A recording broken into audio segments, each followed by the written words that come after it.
Imagine it's the year 1348. You live in a small, quiet village nestled in a valley. You have no phone in your pocket, no television in your home, and the nearest printing press won't even be invented for another 100 years. The world beyond the hills is a total mystery until a traveler limps into the village square, his face pale and eyes wide with terror. He whispers a single word plague, and suddenly your entire reality shifts.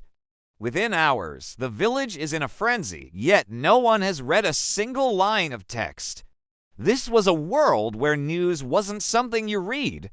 It was something you heard, something you felt, and something you chased. Before the ping of a notification or the rustle of a morning paper, the most iconic news delivery system was a human megaphone, the Town Crier. Dressed in vivid colors and swinging a heavy brass bell, he was the living homepage of the community. He would shout, "Oh yes, oh yes," a call for silence that literally meant listen up. If the king had a new son, if taxes were going up, or if a local baker was being fined for selling stale bread, the crier was the one to tell you. He was the verified account of the medieval world. If the man with the bell said it, it was official, but official news was only half the story. For the scandals, the rumors, and the whispers of revolution, you had to head to the penny universities, the coffee houses, and taverns. In these crowded, smoke-filled rooms, information was a currency. A sailor arriving in London from the Caribbean would tell a merchant about a pirate raid. That merchant would tell a scholar, that scholar would tell a traveler heading for Paris. It was a massive, global game of telephone played across oceans and continents.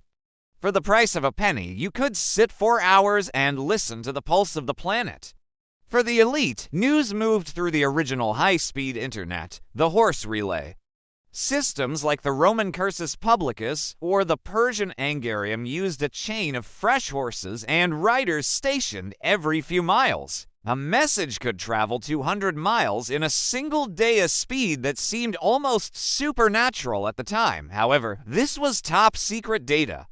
While a king might know his army won a battle in the morning, the peasants in the field might not find out for another month, often only when the soldiers themselves marched back home. As time moved on, news became a form of entertainment through the ballad singers. Think of them as the first viral content creators. They would take a sensational story, a grisly crime, or a distant naval victory, and set it to a popular, catchy tune. They would stand on bustling street corners, singing the news to the crowds, and then selling broadsides as single, cheap sheets of paper with the lyrics and a crude woodcut illustration. It was the birth of the tabloid. The news was often exaggerated, sometimes completely fake, but it was highly addictive. We often think we are more connected today because of our fiber optic cables and satellites. But long before the first newspaper was ever inked, humanity had already woven a global network out of nothing but shouting voices, galloping hooves, and a desperate, universal hunger to know what was happening over the next horizon. The medium has changed, but the story is exactly the same. Would you like me to create an image of a 17th century coffeehouse news hub to help visualize this story?